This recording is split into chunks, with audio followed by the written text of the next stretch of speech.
Great. Well, I'm really excited for this conversation today, guys. This is Ali Mujib with the Lead with Meaning podcast, and I'm really excited to be speaking with my guest today. For those that don't know, Kevin has been nominated as an Inside Sales, top 10 sales leader, TOPO Sales Development Executive of the Year, AAISP top 25 influential leader. So if you're in the sales and marketing space, you probably are well aware of Kevin Dorsey, my man, KD. But if you're not, you should definitely look forward to connecting with him, following him on LinkedIn. You and I, Kevin, connected about 3 months ago to start a dialogue, and I was really excited to really dig into what you are doing to differentiate yourself with your team. And I thought today we could really talk about some of the things that I've been seeing online that are really close to my heart when we talk about kind of a growth mindset. But I wanted to start off right away with, getting into kind of a consistent habit and, germs, as you call it. Maybe you can share with us a little bit about, how you like to start your day and get dirty with some of those germs.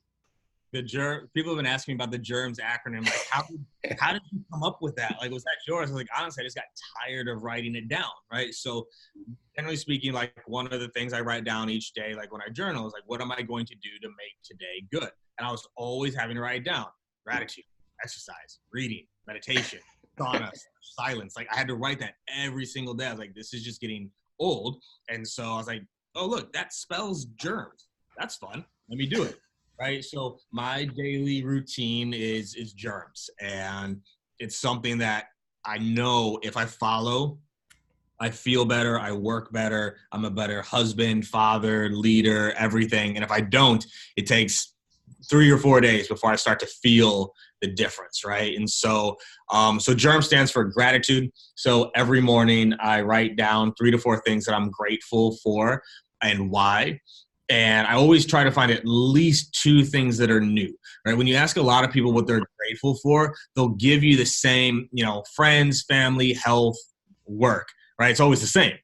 And it's like the whole point of the gratitude is actually looking for new things to be grateful for, because that's how you're rewiring your brain to look for the positive things in life, right? So it's always like I try to put something new in there. It can be small or big, but gratitude every single morning. Exercise. So this was one that was like hard too, because I don't have a lot of time, right? And so, getting an hour gym workout in or an hour spin class, like I don't have time for that in the morning. Like I'm in the office by 6:30, 6:45 every single morning. So even getting up at 5 doesn't leave that much room. And so like I have an exercise bike in like the apartment complex I'll go on. I'll take a fast walk with my dog. I have these resistance bands, X3. X3 bar has been a game changer for me. Like love it. It's heavy duty resistance band work. 10, 15 minutes, like just kicks your ass. And it's phenomenal. Like you actually build muscle, you lean out. So like I do that every single morning, pretty much, which is good. Then reading, right? So I read every morning, and it's reading with intention. So I read way more than just in the morning, but like reading with intention. So not just reading, but like taking notes, how I'm going to apply this. What am I learning from this, right? Meditation every morning, 15 to 20 minutes every single morning. And then sauna or silence. So the sauna, right? Like I love my sauna. One of the best investments I've ever made, like to have one in my apartment, to be able to sit and sweat it out. Like one is actually not that expensive. And for like 2 years, got this one off Amazon that was like $280. You just sit in this little cube, right? But you sweat and you get all the toxins out and everything out. And it forces me to sit, right? Like that's important, just to chill out. Or silence. So if I'm not doing the sauna, like literally just sitting in silence, like nothing, just letting the brain do what it wants to do, but being in silence. So that's my routine. Germs, gratitude, exercise, reading, meditation, sauna. If I get that done every single day, like I just live better. I can feel it. I love it. Wow. So Kevin, I'm going to dig into these, but the reason I love this so much is because when you and I initially talked, we started to talk about higher consciousness and the subconscious and different areas. And you gave me some great advice, which was, Ali, as you try to incorporate and introduce these things to, mainstream sales and marketing, we need to find something that makes sense, right? And although I've been going on this quest, I get obsessed with the topic for like a couple years. So I'll get into Dr. Joe and Bruce Lipton and so on and so forth, anybody that's around that sphere of things. And then when I got into, Brendan Burchard, his recent book with, High Performance Habits, I have it on my shelf. I haven't started it yet, but I saw a video clip of him pressing it. And he says, here are some common habits that all the great business minds, all the great peak performers, all the great leaders have. And it's a consistent daily routine, inclusive of a lot of what you just described, being meditation, being physical activity, being reading, being journaling. I don't think you included that one, but I want to say that was in your post that I saw as well. Getting into some level of nature and grounding and things of that nature. And then I think the last one he had was mentorship, which you didn't include, but we're obviously just talking about a morning routine. So for me, I'm fortunate. I have a high schooler, so I don't have the little ones at home, and I can invest that kind of multiple hours in the morning to go through that process, but that's important. You touched on something I want to come back to real quick though, Kevin, which was, you said rewiring the brain. I know we went over that pretty quickly, but that a lot of people might not understand what that means, right? So when we talk about, kind of the parasympathetic and the sympathetic states, what we're talking about, guys, if you're not aware, is we are always living in a primal or a powerful state, right? And that primal is going to be a fight or flight mechanism, and a powerful state is when we could really slow down that parasympathetic and that consciousness. Maybe, Kevin, you could touch on what you meant by rewiring and dig into this a little bit. I mean, I think the blessing and the curse of being a human being is we can control our brain, right? And we tend to not take active control over what we think about and what we focus on, right? Our subconscious, right, will take us to our primal states, right? Looking for things that are wrong, looking for things to be afraid of, looking for things to fear, right? That's why we live in these high stress like stages all the time, because that's what our subconscious is there for. It's how we've survived as a species. Is whoever could be technically most afraid and most alert survived better than those that didn't, right? Because if you weren't aware, if you weren't, shit, something got you, right? Like you're gone, you're dead. That's how we evolved as a species. And so that's where we tend to naturally go, and we need to take that next step in our evolution of saying, like, we don't have to live in fear all the time, right? And so by consciously focusing on things, looking for the good in the world, looking for good things to be grateful for, looking for things that you can be happy about, helps wire the brain in a way of like, okay, I can go do those things, right? I talk about this with my daughter all the time, like, who controls your thoughts? It's like, well, I do. It's like, so you can be happy right now. This is what people always get like confused on, is like, I need this to go be happy. No, you don't. That's the beauty. Happiness is a chemical release in our brain. You can do it right now. Anyone that's listening to this right now, you could take 3 seconds and make yourself happy. You could think of something that makes you happy.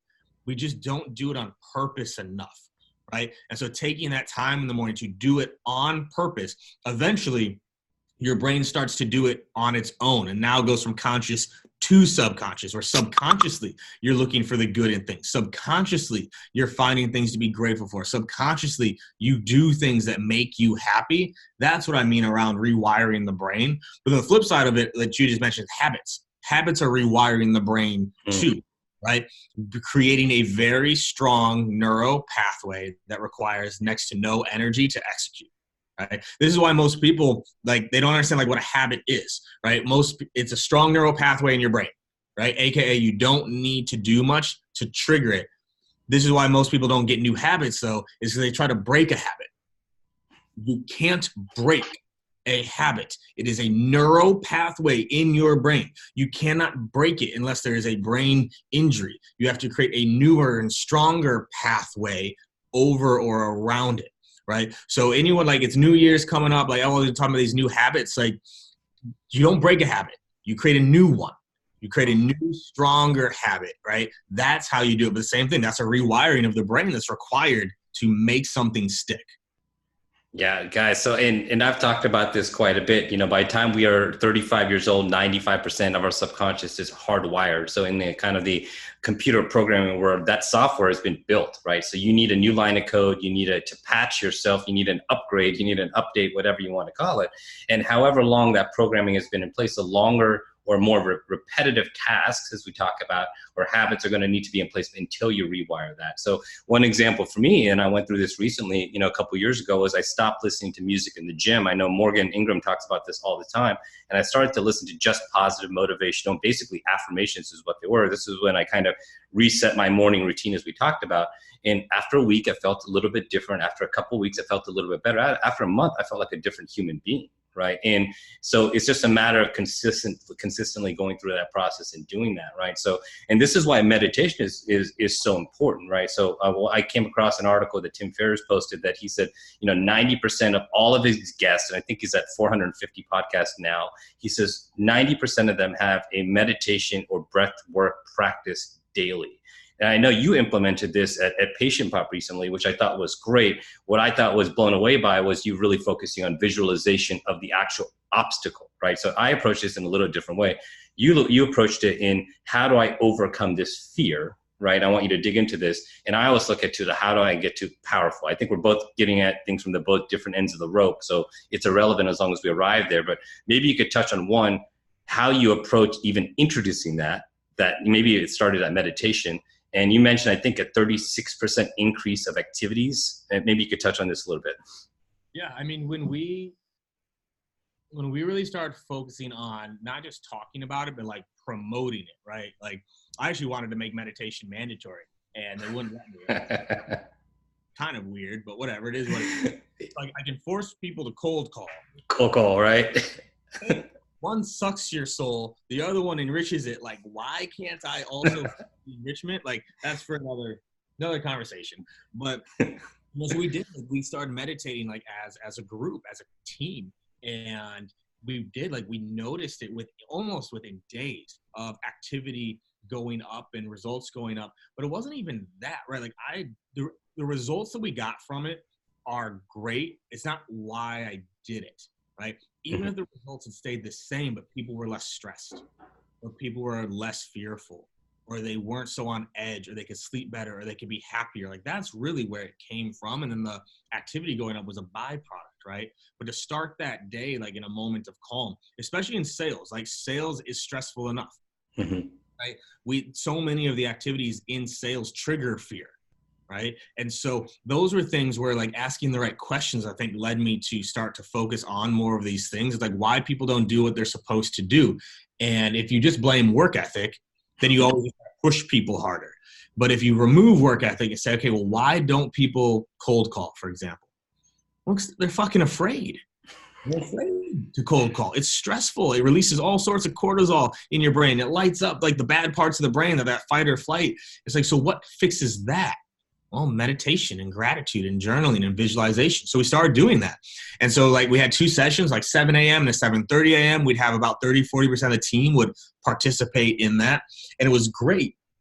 But then we did something recently to take a step further. We started doing guided visualizations, right? So meditation is, inward, and, whether you see things or don't see things, or think or don't think, right? It's all different ways to do it. But the visualization aspect of, like, picturing what a good day looked like, and picturing why you're doing what you're doing, picturing the prospect needing your help, right? But then this is where I think you and I are saying different things, is a lot of what's been taught around visualization has been on the positive, right? Seeing the end result, but not visualizing what it takes to get there, or visualizing the struggles you'll go through and what you'll do when they happen. This is what throws people off. If every single day you're just visualizing the end result, I'm skinny, I'm skinny, I'm skinny, I'm rich, I'm present, like, you always do the end result. One, and you know this, the brain doesn't know the difference between real and visual. Yep.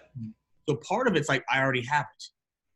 Part of your brain, the great book, 59 Seconds, great book. It talks about how visualization has been taught wrong, because, like, your brain actually does start to think, I already have it. The edge isn't there anymore. But then if all you ever picture is the good, when shit goes wrong, your brain isn't ready. It's like, wait a minute, this isn't what I was picturing. Like, no, I'm supposed to be ripped, skinny, rich already. Like, so to picture, okay, here's what could go wrong. What are you going to do when that happens? Now your brain is ready for it. It's like, I've already seen what I'm doing. Already seen it. It's already gone through that process, right? But you're right on the money, Kevin, because for me, what really impacted me was Dr. Joe Dispenza's Breaking the Habit of Being Yourself, which is a great book. I actually read that book second. So I read them in reverse. But he talks about in that belief. So to rewire your brain, you need to have the belief as if it's already occurred, right? So as you're talking about, I'm really skinny, I'm fit, I'm ripped up for the summer. But if there's any doubt in that belief, you break that line into the quantum field and pulling it in. So what you're touching on is when that doubt creeps up, they can overcome it because they've already gone through that process and seen it, right? So, but as long as the belief as if it's already occurred is stronger than any doubt that might show up. So your approach might be spot on. Well, and this is where with some of it, like the belief that it's already occurred versus the desire of the occurrence. The desire of the occurrence is better than believing it's already occurred, right? Like, and again, these are things like, and this is, we can have different views on it, but it's how it's been taught, which is fine.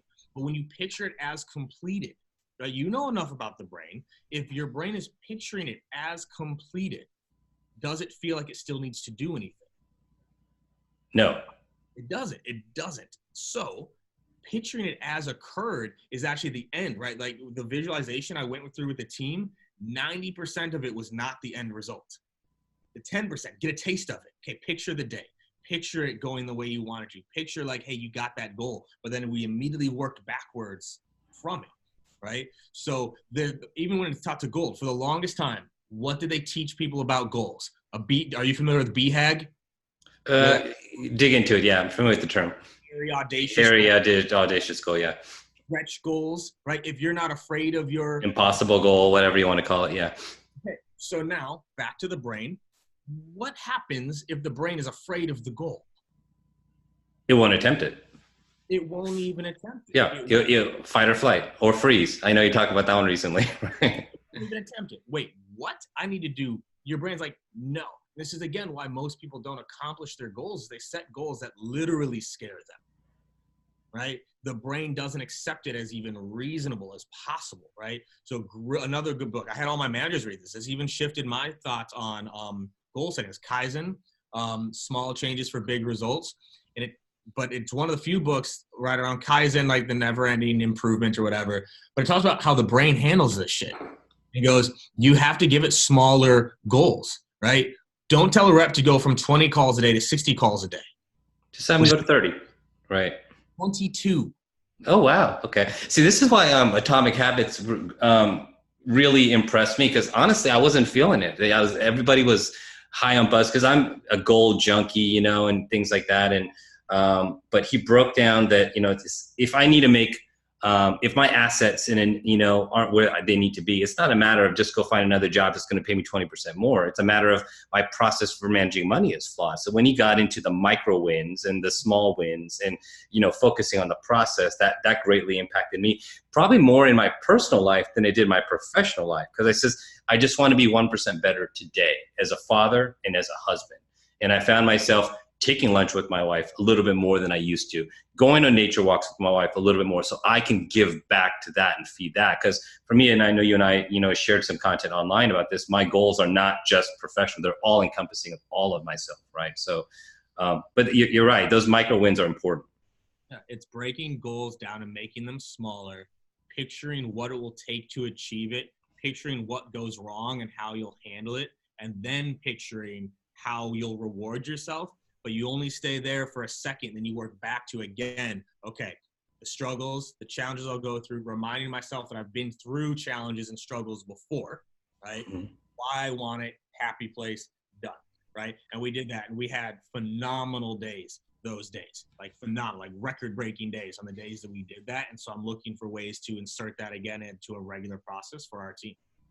God, I think that's great, man. I love my current company. They're really trying to build out a mindfulness program. So, they've gone from a couple of days a week group meditations, to now a daily, which is great. Obviously, it's not as early as I need it to be, but I try to join when I can, So the other thing that really was interesting to me, Kevin, was when you talked about kind of not just the visualization of things, but what was the feedback from leadership, right? Because, one thing that I'm not seeing, is leaders like yourself that are implementing these true developmental practices that aren't just going to benefit people in the workplace, but in their lives.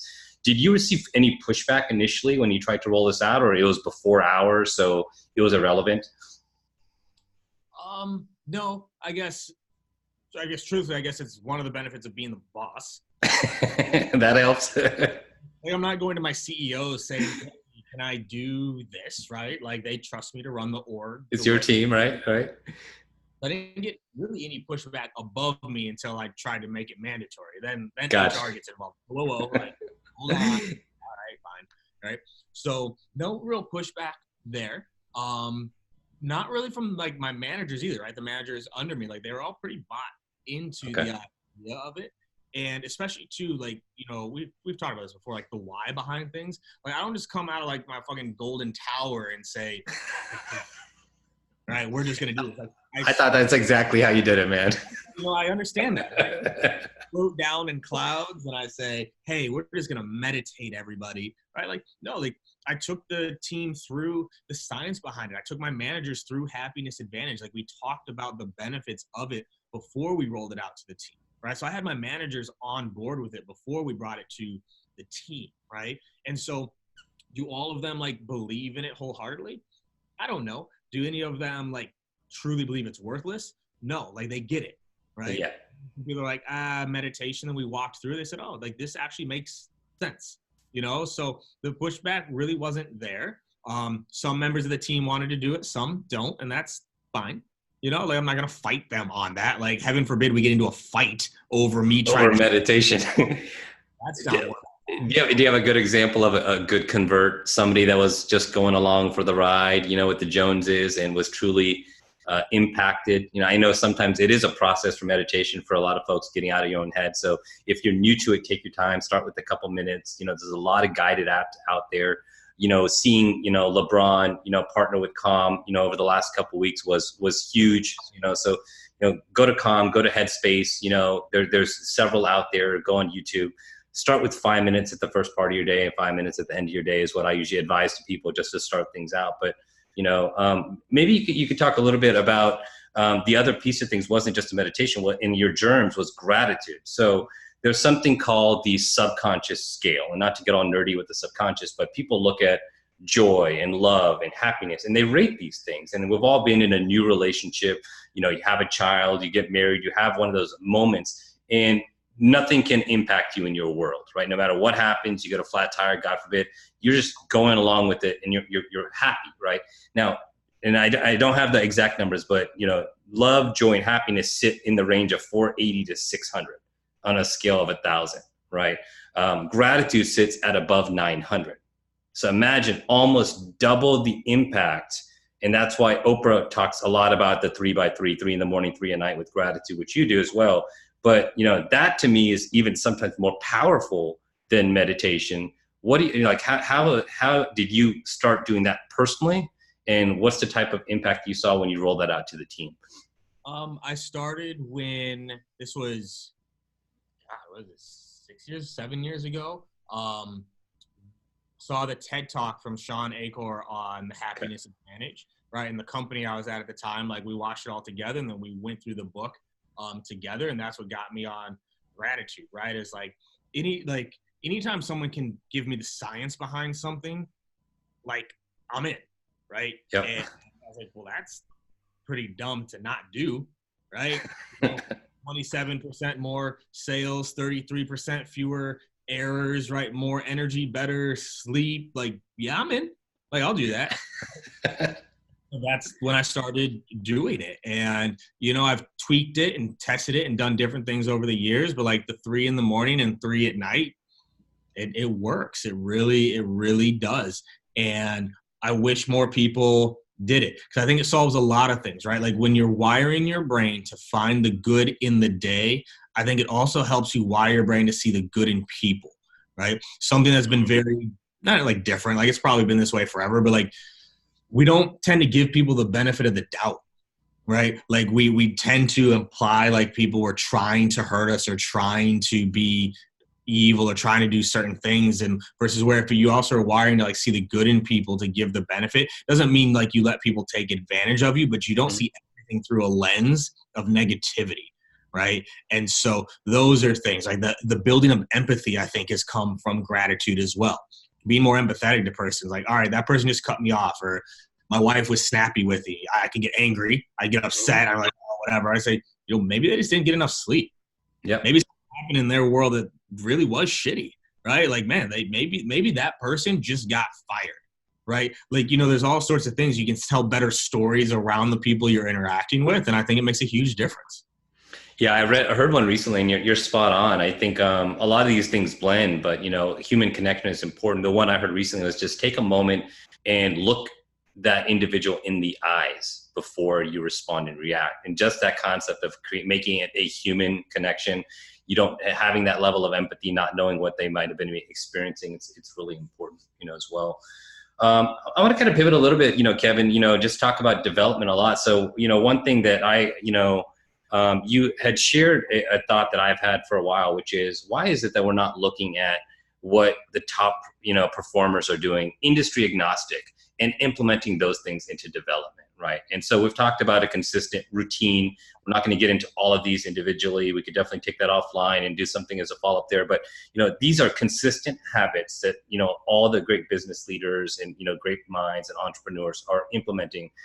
The other part of that is just learning. When we talk about kind of a growth mindset versus a fixed mindset. So, one thing that triggered me was, when we look at, Angela Duckworth and the book Grit and her TED Talk, one thing that stood out to me was she positioned a lot of her research to a growth mindset, which is based off Carol Dweck's work at Stanford. And we talk about a growth mindset versus a fixed mindset, right? And having the ability to constantly learn. And there's a lot of great learners out there in the sales and marketing community. A lot of books are being shared. But one thing that stood out to me, Kevin, was what you were investing your time in, right? So I'm a psychology and sociology double major. So I'm really into not just the brain, but people. But as a sales leader, you were reading about psychology and content management, not necessarily sales. And I don't want to take away from I know you're an avid learner, so I know you're reading sales in there. But what got you to start thinking about the behaviors of people opposed to just traditional sales tactics? I mean, I think it comes down to asking the right questions, right?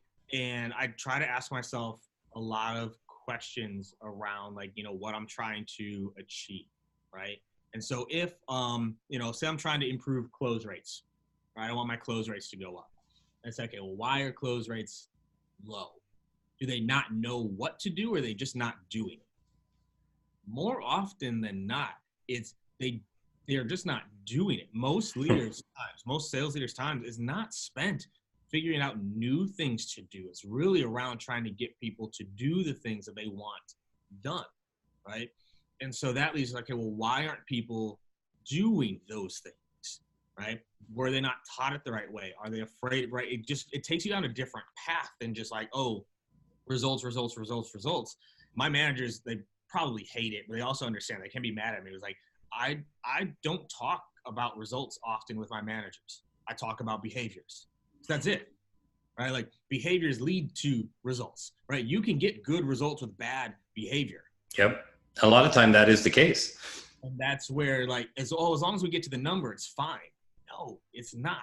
Because if we have the behaviors in place, either one, the results go way up, or we learn what works and what doesn't work, and we can tailor it accordingly, right? So learning how to build habits, behavioral, really is where I think most leaders should go. It's not about tactics anymore, right? It's not about tactics. Very few, I have yet to find a sales leader that 100% of their team executed 100% of their playbook. Yeah, it doesn't happen. Have not found it. Yeah. As an industry, 50% of people hitting quota literally means most people are not doing what they're supposed to be doing, right? And so that's where it comes down to certain things. It's like, you have to learn how to get people to do things. You have to learn how to teach it, how people actually learn. Repetition is just totally underutilized in the sales world, right? Like, it's, as an industry, it's like we forget people weren't taught how to do this. Yeah. Right? The industry acts like a lot of other industries, forgetting that a nurse went to school for 6 years. Yeah. Right? salesperson. Like, no, like by the time someone's been in sales for 6 years, they are a vet and they haven't even been taught what to do. What is the data stat? If you do something consistently for 2 hours a day for 5 years, you're an expert, something like that? Well, here, okay, but shit like that, right? If you do it right. There you go, right? Right. Okay. It's purposeful, like the 10,000 hour rule too, right? Like, oh, 10,000 hours will make you an expert. No, that's if you do it right. Correct. Right. Yeah. If I take 10,000 bad golf swings, you know what I'm an expert at? Bad golf swinging. Right? So that's what a lot of salespeople do is they become experts in being bad. They become experts in doing things the wrong way. But they think, oh, well, this is how I've always done it, so this is good, right? It's that purposeful practice. It is the instruction of here's how to do it and why. There's a term, I always forget it because I'm not smart enough to remember it, but like the idea of you teach the way you were taught. It's some sort of like theorem or whatever. I don't know. But it's like, that's what's happened to sales. The old school guys taught the next round, and that's how that next round was taught. So they teach it, and then that's how the next one was taught, and they teach it. And then you just get this is how I was taught, so this is how I did it, so this is how I succeeded, so this is what we should teach. Versus stepping back and being like, yo, is this even right? Is this even the way to do it? Is it fucking working? 50% of people don't get to quota. It's not working. It's not working. It has to change. It has to. We're on the second lowest rung in terms of people trusting salespeople. What we're teaching isn't working, but people aren't willing to step back and see it that way. You know, as long as there's some like all-stars hitting numbers, they're like, yep, see, look. Yeah, so-and-so's got it, yeah. And it's amazing to me because, you know, and not to get into a tangent, but in a world of data, when everybody's got a BI tool, everything is run off of analytics, you know, I think we're looking at the wrong numbers, or the things that we're talking about, like behaviors, aren't in the numbers, right? So to your point, I think we will see a shift as we continue to see sales and marketing blend together. We're seeing more mindfulness practice being taught at, you know, kind of global leading Fortune 50 companies and things of that nature. You know, but so I know, Kevin, we're getting up on time here. You know, where can people find you, you know, online?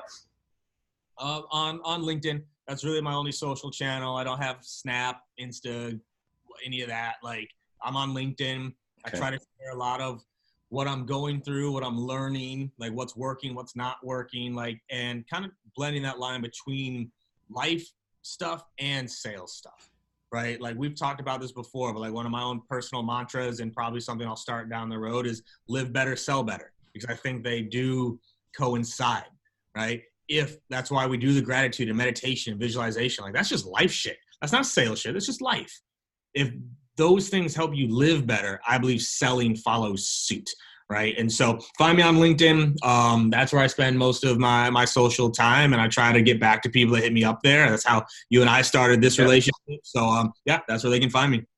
Now, before we wrap, Kevin, what's one piece of advice that you might offer, you know, somebody that's really looking to kind of venture into making changes into their life, starting from the, you know, ground zero? This is, you know, as we're approaching January, beginning of the year. You know, a lot of people don't necessarily have a daily routine or a meditation practice, but if there's one piece of advice you say to really make a change and impact in our lives, what advice would that be? I think it's being present and proactive. Right? It's being present in the moment and recognizing things the way they are, but also being proactive to change the things that you want to change. Right? Like, you know, the book, The Secret, was an international bestseller, right? Millions upon millions of copies sold. It was on Oprah. They made a movie, all this shit, right? First of all, I don't know where all these visualized millionaires are. They wrote a book, a follow-up book. The Answer. I love The Answer. I got it on my shelf. I love The Answer. The Answer didn't do very well. You know why? Because you actually had to do something. The Answer, for those that don't know, John Assaraf, who I'm a huge fan of, go find him online. He talks a lot about one of his great mentors.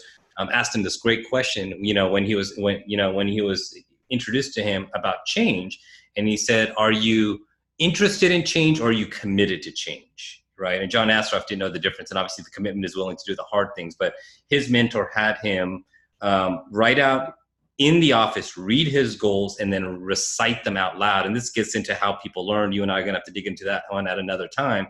But the answer is a workbook on how to implement these things. Sorry to chime in there. But like, that's what I mean around being proactive. You actually have to do something, right? The whole premise of nothing changes if nothing changes. People forget that. It's like, you got to change, right? And so if you're not feeling the way that you want to feel, be proactive in learning how to fix that and then actually do it, right? I think, you know, if everyone's getting started in this, the happiness advantage is the best place to start, because it talks about these things. It talks about meditation. It talks about gratitude. It talks about exercise. It talks about journaling. It breaks it all down on how to do it, why to do it. It's, I think, just a foundational read. I bought it for all my managers here. Like, we went through it like as a management team, like how we bring those things into the workplace. But Happiness Advantage, I think, is probably the best place for people to start. If you're not willing to read the book, there's a TED Talk on it. It's 20 minutes long, but God damn it, go read the book. Yeah. Like, oh, I want to improve my life, but oh, read a book? Oh, like, sit down, read the book, do what it says. Yeah, it's you know, man, Kevin, I can't thank you enough. Guys, if like, as I mentioned before, if you're not following Kevin, he just continues to put out value, you know, to the entire community. So definitely check him out on LinkedIn, you know, and for those listening, please like, comment, share. Appreciate you taking the time today, you know, and look forward to seeing you on the next show. Yeah, thanks, Kevin. We'll talk to you soon, man.